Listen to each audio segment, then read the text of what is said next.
ბალტიის ქვეყნები სანქციების ენაზე გადავიდნენ. ლიეტუვამ, ლატვიამ და ესტონეთმა საქართველოს ხელისუფლების წინააღმდეგ შეზღუდვები დააწესეს. მიზეზები სოციალურ ქსელ X-ზე ჩამოთვალეს. ბალტიისპირეთის სამი ქვეყანა ერთობლივად შეთანხმდნენ, რომ შემოიღონ ეროვნული სანქციები მათ წინააღმდეგ, ვინც ჩაახშო ლეგიტიმური პროტესტი საქართველოში. ჩვენს ქვეყნებში არ მიესალმებიან მათ, ვინც არღვევს დემოკრატიას და ადამიანის უფლებებს. რა თქმა უნდა, როგორც მოსალოდნელი იყო, მთელი ყურადღება სიტყვა სანქციამ მიიპყრო. მაგრამ სინამდვილეში საინტერესოა, რომ ბალტიის სამი ქვეყანა სანქციებს ეგრეთ წოდებული გაყალბებული არჩევნების გამო კი არ აწესებს, თუმცა ქართული ოპოზიციის ნარატივს ეთანხმება. ან ევროპული კურსიდან გადასვლას კი არ გვედავება, თუმცა ასეთი რიტორიკით თავადაც გამოდის. არამედ აქციების ჩახშობა აღელვებს. აი ამ აქციებს სამართალდამცავებს ქვებსა და მოლოტოვის კოქტეილებს რომ ესვრიან, პარლამენტის შენობას ცეცხლს რომ უკიდებენ, ფანჯრებს რომ ამსხვრევენ და ბარიკადებს აწყობენ, ლეგიტიმური ყოფილა და სახელმწიფო შენობის დაცვა აგრესიული მომიტინგეებისგან დემოკრატიის შებილწვა. და მაშინ რას შეიძლება მივაწეროთ 2007 წლის 7 ნოემბრის აქციის დარბევაზე მათი დუმილი. სააკაშვილის ძალოვანები პარლამენტის წინ მაშინ გამოჩნდნენ, როცა აქციის მონაწილეებს ჯერ კიდევ ეძინათ. პირველად მძინარე აქცია დაარბიეს. შემდეგ ხალხს ხელკეტებით სდიეს, ხუთავი აირი გამოიყენეს, დაცემულ მომიტინგეებს ფეხებით შედგნენ, რიყეზე ჩაყვნენ და მშვიდობიან ხალხს. ხელში მოლოტოვის კოქტეილი კი არა ჯოხის რომ არ ეჭირათ, გადაუარეს. პოლიტიკოსები გაიტაცეს, ბევრი მათგანი დაასახიჩრეს. შემდეგ კრიტიკულად განწყობილ ტელეკომპანია იმედში შევარდნენ. ეთერი გათიშეს, ჟურნალისტების ცემეს. 2011 წლის 26 მაისს აქციის მონაწილეებს არ ეძინათ. მაგრამ მშვიდობიანად ერთ ადგილას ისხდნენ. არც პარლამენტს დასხმიან თავს და არც ძალოვანების წინააღმდეგ გაწეულან. თუმცა წყლის ჭავლით, ხუთავი აირითა და რეზინის ტყუებით დაარბიეს. რამდენიმე ადამიანი გარდაიცვალა. დაზარალებულთა შორის ჟურნალისტებიც იყვნენ. მოგვიანებით რადიო თავისუფლებას ნეტგაზეთის ჟურნალისტი თაზო კუპრეიშვილი მოუყვება, როგორ შემოარტყა ალყა 1000-მდე სპეცრაზმელმა და მძიმედ გაუსწორდნენ. იყო კვამლი, ისროდნენ რეზინის ტყუებს. დავიწყე ყვირილი, ჟურნალისტი ვარ და გამიშვით მეთქი, მაგრამ ჩემმა ყვირილმა არ გაჭრა. ალყა შემომარტყა 1000-მდე სპეცრაზმელმა და დამიწყეს ცემა. სააკაშვილის დროს მშვიდობიანი აქციის მონაწილეებს თავს ესხმიან. რეზინის ტყუებითა და მხუთავი გაზით არბევენ. ახლა კი ჩვენ ცეცხლში გახვეული რუსთაველი და პარლამენტის შენობა ვნახეთ. ძალოვანები იძულებულნი გახდნენ აგრესიული მომიტინგეები მოეგერიებინათ. მაგრამ სიტყვა სანქცია ან დიპლომატიური შეშფოთებაც კი რიგიდან, ტალინიდან ან ვილნიუსიდან არ მოგვისმენია. მეტიც, მალევე სააკაშვილს ვადამდელ არჩევნებში გამარჯვება დიდი სიხარულით მიულოცეს. ის კი უკვე მთლიანად აკონტროლებდა სასამართლო სისტემას, ცესკოს, ყველა მედია საშუალებას, ყველა ბიზნეს და ყველა ადმინისტრაციულ რესურსს. ოპოზიციური განწყობის ან შეხედულების დაფიქსირება უმუშევრობას ან პატიმრობას ნიშნავდა. მაგრამ ბალტიის ქვეყნებიდან მხოლოდ აღფრთოვანებული ოვაციები გვესმოდა.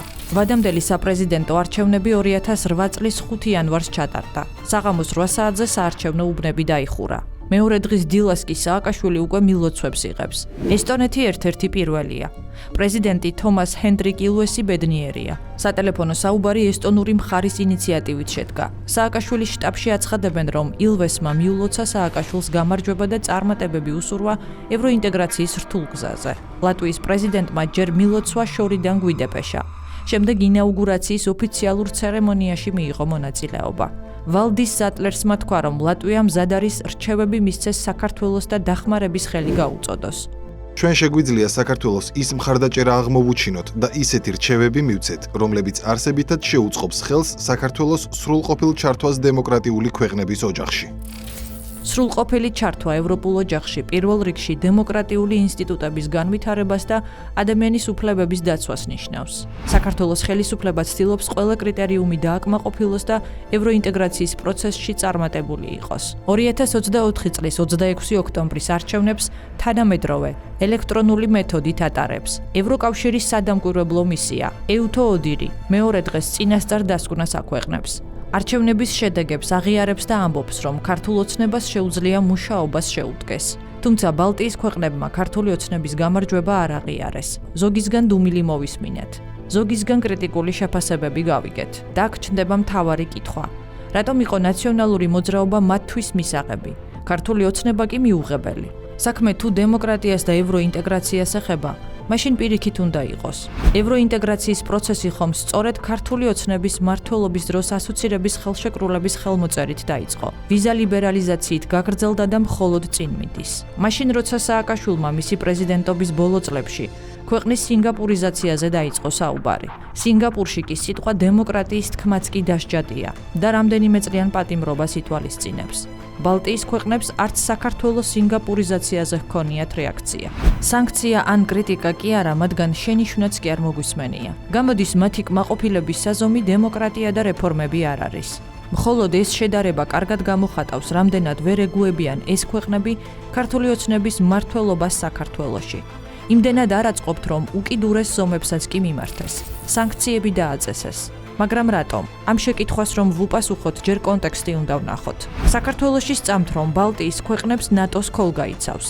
მაგრამ ვნახოთ, ეს უფრო მითია თუ რეალობა. 2005 წელს კალინინგრადის რეგიონში დისლოცირებული რუსული Su-27 ლიტვის საჰაერო სივრცეში შევიდა და ნატოს წევრი ქვეყნის საზე 30 წუთი იფრინა. შემდეგ აფეთქდა. პილოტი გადარჩა. მხოლოდ ამის შემდეგ აფრინდნენ ნატოს გამანადგურებლები. და ეს ყველაფერი არ არის. ალიანსმა ეს ინციდენტი ნატოს კი არ დაუკავშირა და საპასუხოდ უსაფრთხოების ქოლგა კი არ გაშალა. საქმის გამოძიებაშიც კი არ ჩაერთო. მშვიდად განაცხადა, რომ შემთხვევა მხოლოდ რუსეთს და ლიტვას ეხება. ბალტიის ქვეყნებმა კარგად იციან, რომ დიდი კონფლიქტის შემთხვევაში ისინი ნატოსთვის ბუფერულ ზონად გადაიქცევიან და გამანადგურებელი ცეცხლის ეპიცენტრში აღმოჩნდებიან. ამიტომაც სანამ ისინი იქცევიან ბუფერად, მათ თავად უნდა შექმნან ასეთი ბუფერული ზონა სადმე სხვაგან. რუსეთის და ნატოს შეჯახების შემთხვევაში კატასტროფული დარტყმა შორს რომ გადაიტანონ. მაგალითად საქართველოში, მაგალითად უკრაინაში. რატომ უნდა გაიჭყლიტონ ბალტიის ქვეყნები? რატომ უნდა განიცადონ ომით გამოწვეული ტრაგედიიდან გრევა ამ ქვეყნების ხალხებმა, როცა არსებობენ ქართველები? მიხეილ სააკაშვილმა კი სასარგებლო იდიოტის როლი სიამოვნებით ითამაშა. მათ იციან, რომ ომი და დიდი შეტაკება გარდაუვალია. ბალტიისპირეთის ახალი პოლიტიკური ელიტა კარგად იცნობს ვაშინგტონის კულისებს, რადგანაც სამივე ქვეყნის პრეზიდენტი ამერიკელი ემიგრანტი იყო. ემიგრაციიდან ლიტვაში დაბრუნდა ვალდას ადამკუსი და პრეზიდენტი გახდა. ემიგრაციიდან ლატვიაში დაბრუნდა ვაირა ვიკე ფრაიბერგა და პრეზიდენტი გახდა.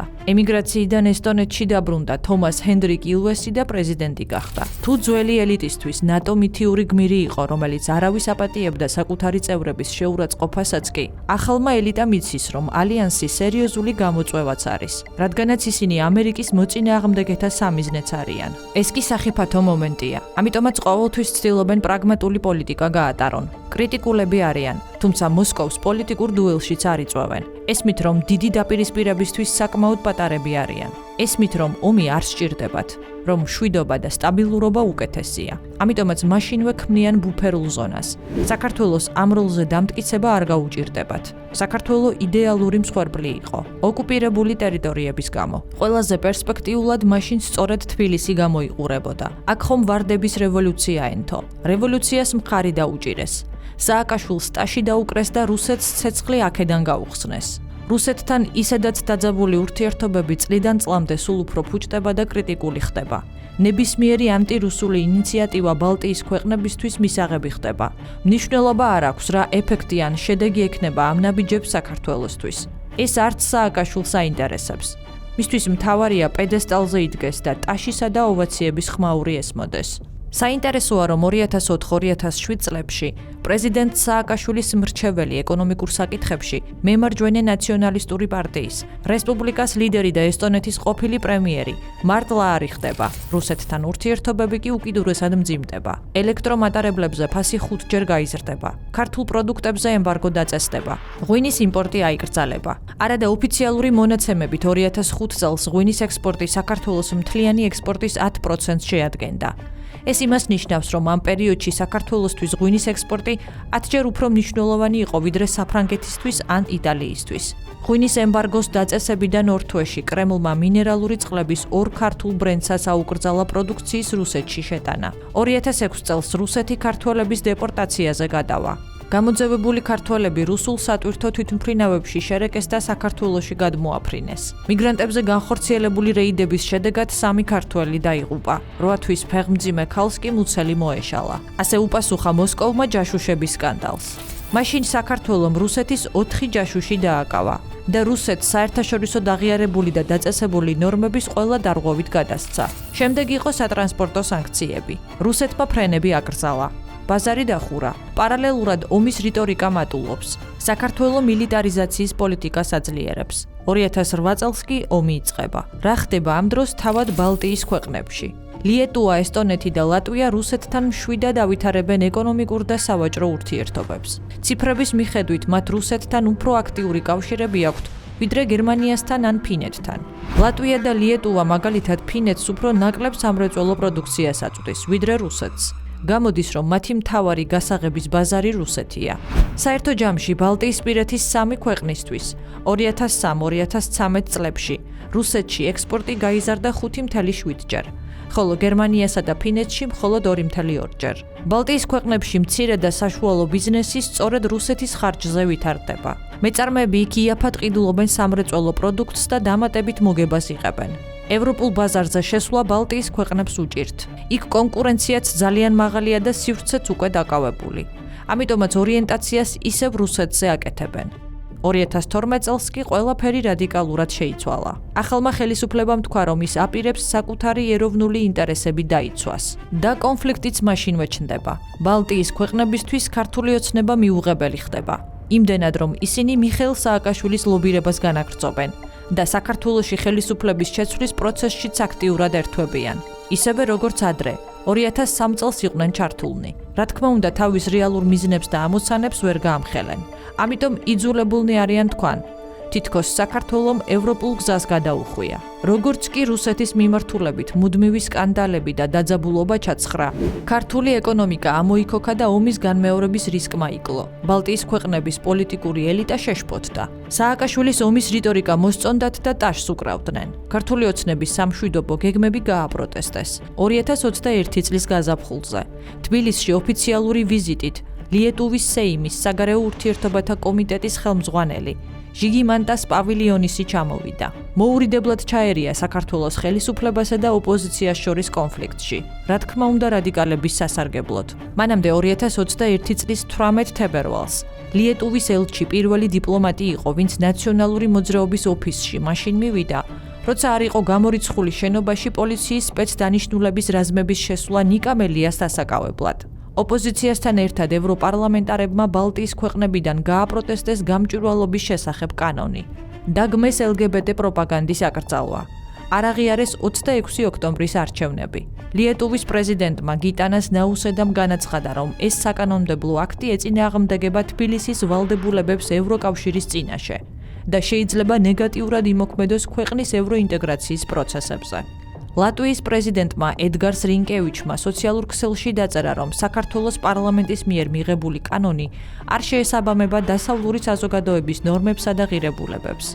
2024 წელს გამჭვირვალობის შესახებ კანონის გასაპროტესტებლად საქართველოში გერმანელი და ლიტველი დეპუტატები მიხაილ როთი და ჟიგიმანტას პავილიონისი ჩამოვიდნენ. მათ ევროდეპუტატებისგან შემდგარი კიდევ ერთი დელეგაცია მოჰყვა, თუმცა უშედეგოდ. ხელისუფლება მათ არც კი შეხვდა. ხალხმა კი ყურადღება არ მიაქცია. ვილნიუსი ამ წარუმატებლობის შემდეგაც ვერ დამშვიდდა. ამჯერად დელეგაცია ბალტიის ქვეყნების საგარეო საქმეთა მინისტრებით დაკომპლექტდა. ეს დელეგაცია ზურაბიშვილმა მიიღო. ისინი აქციაზე გავიდნენ და ხალხს გაყალბებული არჩევნების გაპროტესტება ურჩიეს. თუმცა რჩევა ხალხმა არ მიიღო. თბილისის ქუჩებში მათ მიმართ დაინტერესებაც კი არ გამოხატეს. ქართული ოცნების სამშვიდობო პოლიტიკა მათ ინტერესებში არ შედის. ისინი რუსეთის წინააღმდეგ გამოდიან. თუმცა ფრონტის ხაზის გახსნა საქართველოში და უკრაინაში უნდათ. კიევი ომში ჩაითრიეს კიდეც. ანკარაში გაფორმებული მოლაპარაკებები თეთრი სახლისა და ლონდონის მოთხოვნით, რომ არ გაეუქმებინათ, ომის კატასტროფას თავიდან აიცილებდნენ. მაგრამ ბალტიის ქვეყნებმა მაშინაც გლობალური ომის პარტიის ინტერესები დაიცვეს. არადა თავად ევროკავშირის მიერ დაწესებულ სანქციებს არღვევენ და საკუთარ ეკონომიკას ავითარებენ. ამისთვის კი არც ელექტრომატარებლებზე ამბობენ უარს, არც იმპორტზე და არც ექსპორტზე. რუსულ ბაზარზე დღემდე შედის კონიაკი.